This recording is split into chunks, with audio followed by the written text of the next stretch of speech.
नमस्कार, बड़ी खबर में आपका स्वागत है। मैं हूं सुनीता राय। बड़ी खबर में आज बात करेंगे प्रथम चरण की परीक्षा की। इस दौरान स्टूडियो में हमारे साथ मौजूद रहेंगे हमारे चीफ एडिटर प्रताप राव।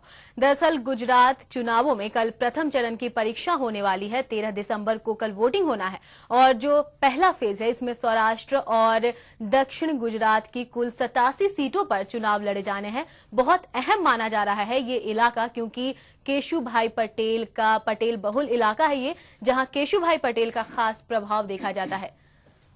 प्रताप जी, केशुभाई पटेल एक ऐसा फैक्टर है जो क्या इस इलाके में मोदी के लिए संकट खड़ा कर सकता है? सबसे पहली बात तो यह है कि गुजरात का चुनाव इस बार केवल गुजरात तक सीमित नहीं हो के पूरे देश में फैल गया है। आमतौर पर राज्यों के चुनाव को लेकर बाकी देश में इतनी हलचल नहीं होती जितनी हलचल इस बार गुजरात के चुनाव को लेकर हो रही है। और लोग तो यहां तक कहने लग गए ये तो रिहर्सल है पीएम के चुनाव का। 2014 के जो चुनाव लोकसभा के होंगे उसकी रिहर्सल है, क्योंकि यहाँ टक्कर मोदी के साथ है कांग्रेस की।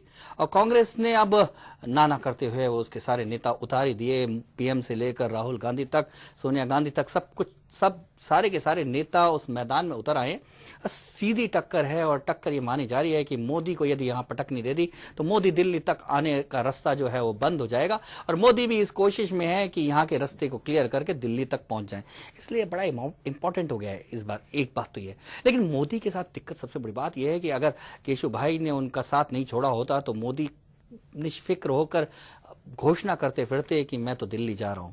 लेकिन हालत, क्योंकि बापू का साथ छूटने के बाद निश्चित तौर पे मोदी यहां कमजोर नजर आ रहे हैं। और सौराष्ट्र का वो इलाका जो पटेलों का प्रभुत्व है, जिस सौराष्ट्र के बलबूते पर सबसे पहले गुजरात में भाजपा सरकार बनी और जिस केशुभाई के काम के कारण गुजरात में भाजपा मजबूत हुई, वही आज भाजपा के खिलाफ, नरेंद्र मोदी के खिलाफ सौराष्ट्र में ताल ठोक रहे हैं। और उसके चलते मुझे लगता है कि नरेंद्र मोदी सबसे बड़ी परीक्षा, ये पहली परीक्षा भले ही है लेकिन सबसे बड़ी परीक्षा, अगर यहां मोदी कुछ कर पाते हैं, करिश्मा दिखा पाते हैं, तो शायद हो सकता है कि अगला जो चरण है, साफ हो। अगला चरण उनके लिए थोड़ा सा आसान होगा। और ये चरण अगर ठीक हुए तो दिल्ली का रास्ता उन्हें शायद एक्सप्रेस हाईवे की तरह लगेगा। बिल्कुल, लेकिन यहाँ पर जहाँ शुरुआती मुकाबला जो था कांग्रेस और बीजेपी, या बीजेपी कह लें या नरेंद्र मोदी कह लें, नरेंद्र मोदी एक ऐसा फैक्टर है गुजरात में जो पूरा बीजेपी ही है। पहले जहां कांग्रेस और बीजेपी या नरेंद्र मोदी था, अब त्रिकोणीय हो गया है ये, क्योंकि केशुभाई पटेल यहां पर एंट्री कर चुके हैं। हाँ बिल्कुल सुनीता, ये बात तो सही है, क्योंकि जिस तरह के जातीय समीकरण के हिसाब से वैसे गुजरात नहीं चलता है। गुजरात में इतना ज्यादा जातिवाद नहीं है जितना और दूसरे हिंदी भाषी राज्यों में जिस तरह का जातिवाद है। लेकिन फिर भी क्योंकि पटेल के अलग होने के बाद, उससे पहले शंकर सिंह वाघेला भी भारतीय जनता पार्टी से अलग हुए थे और निश्चित तौर पे जो राजपूत वोट बैंक, जो भाजपा का ही वोट बैंक कहलाता था, वो एक अलग हुआ और सेंट्रल गुजरात में भाजपा है कमजोर हो गई थी। और सौराष्ट्र वो इलाका है जहां से मजबूती मिलती थी भाजपा को और पटेलों का एक पूरा का पूरा साथ था। पटेलों के भरोसे गुजरात पर लगातार चुनाव जीतती आई है भाजपा। और ये पटेलों की, एक पटेल ने ही चुनौती दे दी है। बड़े पटेल है केशुभाई, इतने बड़े पटेल है कि पटेल समाज उनके पीछे चलता है। प्रताप जी, एक नहीं बल्कि दो पटेल सामने आ रहे हैं। कांग्रेस की तरफ से अहमद पटेल भी हैं और केशुभाई पटेल भी हैं। तो क्या लगता है, दो पटेल जब यहाँ मैदान में खड़े हैं, मोदी के लिए कितना बड़ा संकट? नहीं, पहली बात तो यह है कि केशुभाई तो निश्चित तौर पे मैदान में है और ताल ठोक रहे हैं। अहमद पटेल ने तो साफ कह दिया कि नहीं, मैं तो सत्ता की राजनीति नहीं करता हूं, मैं तो केवल सत्ता को बनाने की राजनीति करता हूं, मैं पार्टी की राजनीति करता हूं, इसलिए दौड़ में तो खुद को बाहर कर दिया। लेकिन नरेंद्र मोदी की कहीं ना कहीं कोशिश है कि उस जो अहमद पटेल है, कांग्रेस के पटेल है, उनको भी मैदान में लिया है। लेकिन उन्होंने बड़ी सफाई से रास्ता निकालकर अपने आप को अलग कर लिया है। इसलिए वास्तव में देखा जाए तो गुजरात में नरेंद्र मोदी के साथ किसी की टक्कर नहीं है व्यक्तिगत। तो देखा जाए तो ये नरेंद्र मोदी से टक्कर है। एक नरेंद्र मोदी हैं जो सत्ता में आने चाहते हैं और एक नरेंद्र मोदी हैं जिन्हें कांग्रेस और केशुभाई हटाना चाहते हैं। कुल मिलाकर मुद्दा नरेंद्र मोदी है और नरेंद्र मोदी मुद्दा है तो सौराष्ट्र बताएगा नरेंद्र मोदी आगे बढ़े या नरेंद्र मोदी पीछे हटे। तो अब असली मुद्दा यह है। और सौराष्ट्र की जो ऐसा कहते हैं कि सौराष्ट्र की जो 54 में से सौराष्ट्र और उत्तर गुजरात की 21 सीटें ऐसी हैं जहां केशुभाई की पार्टी ने बड़ी जबरदस्त ताल ठोक रखी है। और अभी ये कहना संभव नहीं है सुनीता कि ये जो पार्टी है केशुभाई की, वो दुधारी तलवार की तरह वहां काम कर रही है और वो दुधारी तलवार कांग्रेस को घायल करेगी या बीजेपी को, अभी कहना संभव नहीं है। और कल जब वोट पड़ जाएंगे तो पता लगेगा कि कौन घायल हुआ, उसके बाद ही कुछ कहा जा सकता है कि गुजरात की जो जनता है किस करवट बैठेगी। बिल्कुल, यानी कि मोदी के लिए तो यहाँ पर ये संकट है ही, उनकी बहुत बड़ी परीक्षा यहाँ पर तो होगी ही। अगर केशुभाई पटेल की यहाँ बात करें, क्योंकि बहुत कद्दावर नेता रह चुके हैं, मुख्यमंत्री रह चुके थे वो गुजरात के बीजेपी से, अब जब अलग से यहाँ पार्टी बनाई है, कितनी उम्मीदें वहां की जनता को या खुद कह ले उनको खुद से होगी? देखो सुनीता, बात एक ये है कि जो केशु भाई है वो पटेल समाज के बहुत बड़े नेता हैं और इस पटेल समाज का पूरी तरह से भाजपा का साथ रहा है। केवल पटेलों के भरोसे गुजरात की सत्ता पर पहुंचना बहुत ही मुश्किल है, क्योंकि एक समीकरण जो बताते हैं कि केवल पटेलों के भरोसे ही केशु भाई सत्ता तक आ जाएंगे, ऐसी स्थिति नहीं है। निश्चित तौर पे एक बात तो ये है कि पटेल जो समाज है, जो कि वहाँ बड़ी संख्या में जो 21 कॉन्स्टिट्यूंसी मैंने बताई, उन 21 कॉन्स्टिट्यूंसी में तो 40,000 से लेकर 80,000 तक उनकी संख्या है।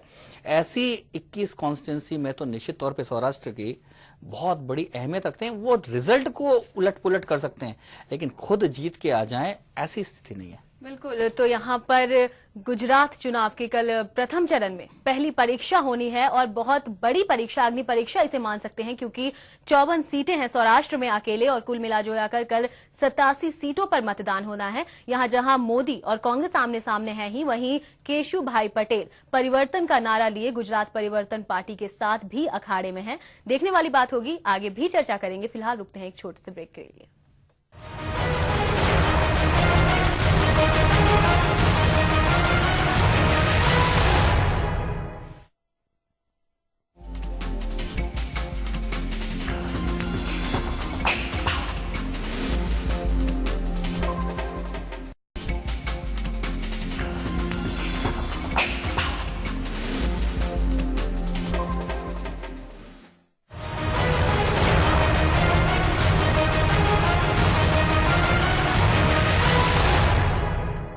ब्रेक के बाद आपका स्वागत है और बड़ी खबर में आज हम बात कर रहे हैं प्रथम चरण की परीक्षा की। गुजरात चुनावों की यहाँ बात हो रही है। कल यानी 13 दिसंबर को पहले चरण का चुनाव है गुजरात में, और क्या रहेगा चुनावी माहौल, किस तरह से मोदी यहाँ कहर ढाएंगे या फिर से कहीं उन्हें पटखनी मिल जाएगी, इस पर चर्चा करने के लिए हम जुड़ते हैं दिल्ली से वरिष्ठ पत्रकार विजय शर्मा जी के साथ।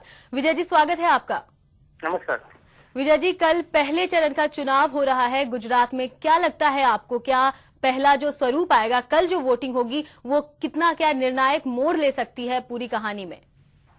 कल देखिए, कल गुजरात का जो पहले चरण का मतदान है, ये एक तरीके से पूरे देश के लिए एक सेमीफाइनल है जी। और पूरे देश की नजर गुजरात पर लगी हुई है भावी प्रधानमंत्री के रूप में नरेंद्र मोदी के लिए, और दूसरे तरीके से कांग्रेस वहां जो अपना दावा ठोक रही है उसको देखते हुए गुजरात के पहले प्रथम चरण का मतदान ही दिशा और दशा तय करेगा आगामी आने वाले भारत में लोकसभा चुनाव। विजय जी, एक बड़ी बात यह है कि जब चुनाव शुरू हुए थे, चुनाव की हलचल शुरू हुई थी, उसके बाद ये लगातार ये कहा जा रहा था कि यहाँ तो मोदी छाए हुए हैं, मोदी के अलावा कुछ नहीं है। लेकिन जैसे जैसे चुनाव की तिथियां आ रही हैं, कशमकश बढ़ती जा रही है, बराबरी की टक्कर होती जा रही है, और ऐसा अब तो लगने लगा है कि पता नहीं क्या होगा। जी बिल्कुल ठीक कहा आपने, जैसे जैसे आगे बढ़ा। लेकिन एक चीज इसमें प्रताप जी सबसे बड़ी जो निकल के आई है वो ये निकल के आई है कि इस बार गुजरात में सांप्रदायिक नाम का वो जो गेम प्लान होता था वो इस बार नहीं है, और ये विकास का एक मामला यहाँ पर जुड़ गया। नरेंद्र मोदी ने पिछले 10 वर्षों में जो भी विकास कार्य यहाँ किया और जो भी काम यहाँ करके दिखाया, उस पर आज जनता, मेरे को लगता है वहाँ की जनता सेटिस्फाइड है।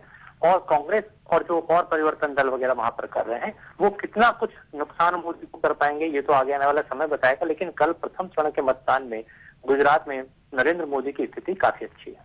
क्या लगता है केशु भाई, क्योंकि केशु भाई का इलाका है, सौराष्ट्र का इलाका है, और उत्तर गुजरात के भी कुछ इलाकों में केशु भाई का असर है, ऐसे क्रुशल इलाके में ये मतदान होने जा रहा है। विजय जी, क्या लगता है कि केशु भाई कुछ डेंट कर पाएंगे और नरेंद्र मोदी को रोक पाएंगे? देखिए, सबसे बड़ा मैं जहां तक समझता हूँ, केशु भाई पटेल भारतीय जनता पार्टी के कामयाब नेता रहे थे, लेकिन इस समय उन्हें परिस्थितियों के साथ समझौता कर लेना चाहिए था।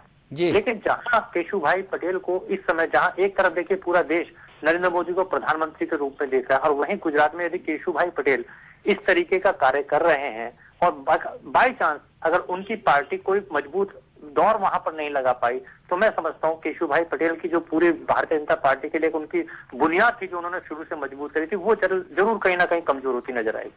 पर विजय जी, ये सब जानते हैं कि केशुभाई पटेल नरेंद्र मोदी या विचारधारा से अलग होके नहीं, अहम के टकराव के कारण अलग हुए और नरेंद्र मोदी के स्वभाव के कारण अलग हुए। ऐसा उन्होंने लगातार अपने चुनावी भाषणों में भी कहा कि जिस व्यक्ति के साथ उन्होंने जिसको राजनीति सिखाया उसी ने ही ठुकरा दिया उन्हें।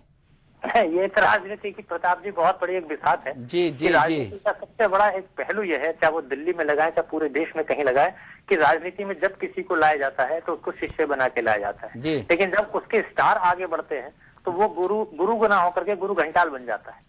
और उसका सबसे बड़ा उदाहरण ये है कि जब जब हम किसी की उंगली पकड़ के लाते हैं तो सामने वाला समझता है कि वो हमेशा उसको पूछ करके चले, जबकि वास्तविकता ये है राजनीति में, जब आप आगे बढ़ रहे हैं और जनता आपके साथ है तो उसमें ये नहीं देखा जाता। ये तो अगर केशुभाई पटेल ये कहते हैं कि नरेंद्र मोदी को मैं लाया था, तो आज की डेट पे उनको ये सब्र भी करना चाहिए कि नहीं, मैं लाया था, कम से कम लोगों को। विजय जी, एक बड़ी बात है कि क्योंकि पटेल एक बड़े समर्थक हैं भाजपा के, केशुभाई पटेल की ये इमोशनल जो स्पीच है, जो उनकी एक जो दर्द है, वो कितना पटेलों पे असर करेगी और ये कितना भाजपा को नुकसान करेगी? देखिए, मैं आपको बताता हूँ कि जो पटेल जिसकी बात आप कर रहे हैं, पटेल समुदाय के जो वोट्स हैं, उनमें आप एक चीज मान के चलिए कि वो केशुभाई पटेल से उतना ही लगाव रखते हैं, लेकिन उसके साथ साथ वो गुजरात के उस विकास को भी देख रहे हैं जो नरेंद्र मोदी के समय में हुआ है। जी, तो क्या लगता है आपको कि केशुभाई कुछ ज्यादा नहीं कर पाएंगे, ऐसा लग रहा है आपको? नहीं, बिल्कुल। आप लेकिन विजय जी, एक बड़ा सवाल ये है कि क्योंकि कांग्रेस इन दोनों की लड़ाई में अपना रास्ता देख रही है, क्या कांग्रेस को कोई रास्ता मिल पाएगा? क्या कांग्रेस को गुजरात की गद्दी तक पहुंचने का कोई संदेश मिल पाएगा इस प्रथम चरण के मतदान से? नहीं, इसमें कुछ ऐसा नहीं है। इसमें देखिए, जो मेन है वहां पर कांग्रेस नाम की चीज का कोई प्रथम चरण के मतदान में कोई ज्यादा अहम रोल नहीं होगा।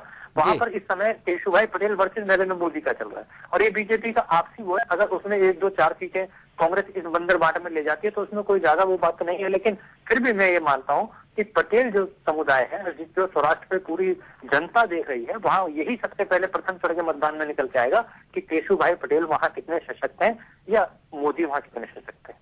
एक विजय जी, आपकी बात से एक और बात आती है कि आपने कहा कि नरेंद्र मोदी के कारण गुजरात में इशू चेंज हो गया, सांप्रदायिकता से विकास एक इशू बन गया, यानी कि आपका कहना है कि गेम चेंजर बन गए हैं नरेंद्र मोदी? जी, ये बात आपकी बिल्कुल ठीक है। देखिए, मैंने अभी आपको जैसे बताया प्रताप जी की ये जो चुनाव है, मैं आपको यकीन बताऊं, दिल्ली जैसे भी शहर में, भारत की राजधानी के अंदर कल का प्रथम चरण का मतदान और 20 तारीख को जब गुजरात और हिमाचल की काउंटिंग होगी, उस पे भारत के हर आम व्यक्ति, खासतौर पर राजधानी दिल्ली का आम व्यक्ति इसको सत्ता का सेमीफाइनल मान रहा है। सेमीफाइनल गुजरात से शुरू होकर के दिल्ली पर आकर 2014 में रुका। धन्यवाद विजय जी। कुल मिलाकर विजय जी ने तो घोषणा कर ही दी कि सेमीफाइनल है और बिल्कुल प्रथम चरण की परीक्षा है। जैसे आजकल अब तो आईआईटी में प्रवेश के लिए भी, इंजीनियरिंग में प्रवेश के लिए प्रथम चरण और नेक्स्ट चरण जो आईआईटी प्रवेश के लिए हो गया, मुझे लगता है कि अब राजनीति में भी यह प्रथम चरण और द्वितीय चरण की शुरुआत कर दी है नरेंद्र मोदी के इस ओंकार ने। पर फिर भी विजय जी जो कह रहे हो उनका एक अपना अनुभव कह रहा है। पर सुनीता, मुझे लगता है कि टक्कर बड़ी जबरदस्त हो चुकी है।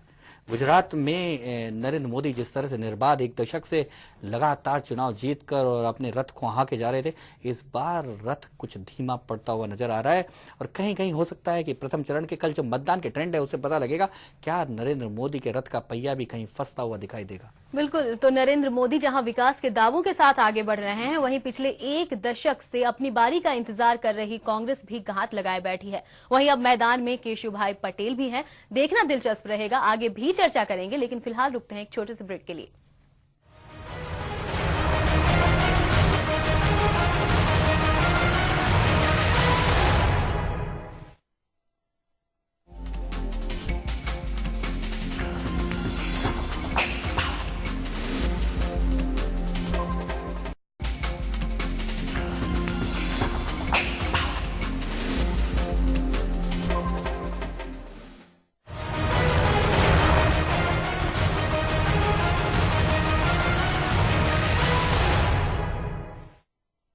ब्रेक के बाद आपका स्वागत है। आज बड़ी खबर में बात हो रही है गुजरात चुनाव के प्रथम चरण की परीक्षा पर, जो कि कल होनी है।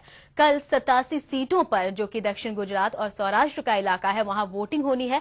और इसके लिए किस तरह से बन पड़ा है चुनावी माहौल और क्या रहेगा चुनाव का समीकरण, आइए सबसे पहले वो देखते हैं।